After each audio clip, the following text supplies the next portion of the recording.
Jeg skal nu lave en strikkeprøve i perlerib, og jeg skal starte med at slå mine masker op. Og jeg skal altid slå det antal masker op, som der står min strikkefasthed er, og så plus nogle ekstra masker, sådan så at jeg kan måle midterstykket, uden at kantmaskerne kommer til at være en del af det. Jeg kommer ikke til at gå i dybden i den her video ved, hvordan man slår masker op, så det har vi en anden YouTube-video, der viser, så du kan få vejledning til det. Så nu slår jeg bare alle mine masker op, som min strikkefasthed viser, og så plus et par ekstra masker i hver side. Jeg skal nu strikke frem og tilbage i perlerib, og det vil sige, at jeg strikker en pind rib til at starte med, fordi jeg er omme på min vrangside, og jeg skal strikke rib omme på min vrangside. Og så bagefter skal jeg strikke en pind ret, og det gør jeg omme på retsiden. Og på den måde skifter jeg hele tiden mellem at strikke en pind rib og en pind ret, og det danner det flotte perlerib-mønster. Rib består af ret og vrangmasker. Jeg kommer ikke til at gå i dybden i den her video med, hvordan jeg strikker ret og vrangmasker, så der har vi en anden YouTube-video, der går mere i dybden med det. Men når jeg skal strikke rib, så strikker jeg en ret, en vrang, en ret, en vrang, og det gentager jeg hele pinden ud. Så nu starter jeg her med en pind ret, strammer lige lidt til her med min snor, og en pind vrang, en pind ret, en pind vrang, og det fortsætter jeg med hele pinden ud.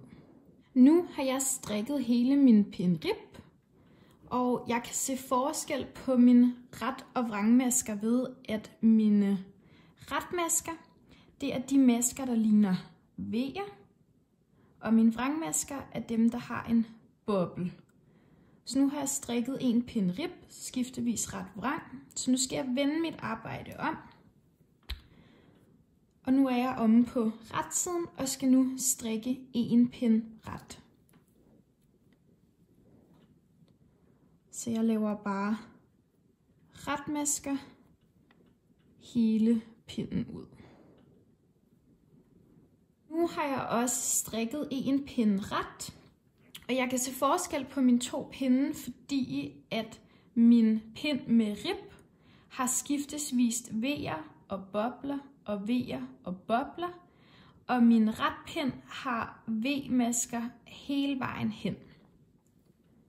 Nu skal jeg så gentage de her to pinde, altså en ribomgang omme på vrangsiden og en ret omgang på retsiden. Og hvis du er i tvivl, om du er på din ret eller vrangside, så kan du enten kigge på maskerne nede i bunden. Retsiden har lige masker, og vrangsiden har buler. Du kan også kigge på, hvilken side dit garn er på. Hvis du er på retsiden, så har du dit garn henne til venstre, og hvis du er på vrangsiden, så har du dit garn henne på højre. Jeg har nu lavet min strikkeprøve i perlerib, og jeg skal nu til at lukke masker af, så jeg kan få vasket min strikkeprøve. Jeg lukker masker af ved hele tiden at strikke 2 retmasker over på min højre pind. Det vil jeg lige starte med her. Der strikker jeg bare en almindelig retmaske og en almindelig retmaske. Så har jeg 2 masker henne på min højre pind. Så tager jeg min venstre pind ind igennem den bagerste maske. Sådan her. Så jeg går forfra midt ind igennem bagud. Sådan her. Og så kan jeg løfte den bagerste maske over den forreste maske på pinden. Og så har jeg en maske herhenne nu.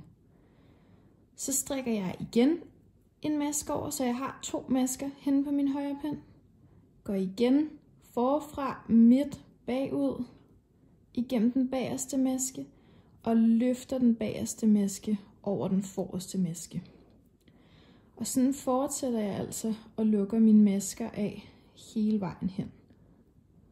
Så kan man se, at Den begynder at få en kant her, hvor de lukkede masker ligger. Nu har jeg fået lukket alle mine masker af og er nået til den sidste maske. Og det jeg gør ved den er, at jeg tager mit garn, slår det rundt om pinden bagfra, rundt op mod forsiden. Sådan så jeg skaber min anden maske selv. Og så tager jeg den bagerste maske over den nye maske, jeg har slået op. Og så kan jeg bryde mit garn nu. Og nu har jeg lavet min strikkeprøve og skal nu vaske den, før at jeg kan måle den. Jeg har nu fået vasket min strikkeprøve og skal nu til at måle den. Og det jeg starter med er at lægge den helt fladt ud, sådan så at det jeg kommer til at måle er rigtigt. Nu skal jeg så måle, hvor mange masker jeg har på 10 cm, og hvor mange omgange, altså rækker, jeg har strikket på 10 cm. Og jeg bruger min pinde til at vurdere det med. Så lægger jeg mit målebånd i midten og starter den første centimeter ved en ret maske.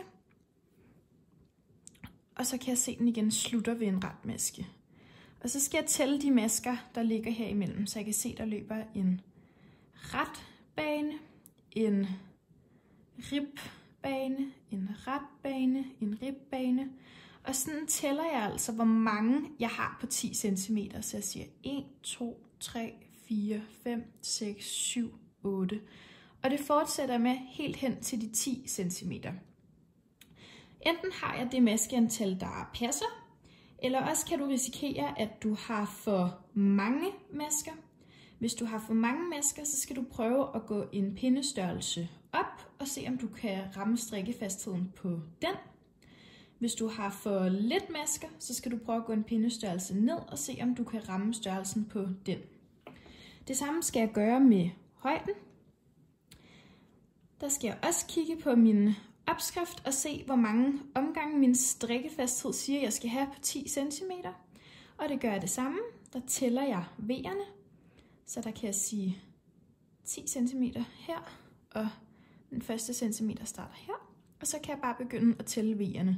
Så 1, 2, 3, 4, 5, 6, 7, 8 og så videre. Det gør jeg hele vejen ned til de 10 cm.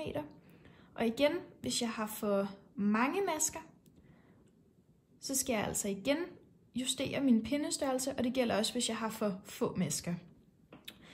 Og sådan måler du din strikkeprøve og ved, om du er klar til at gå i gang med dit projekt, eller om du lige skal forsøge dig med endnu en strikkeprøve.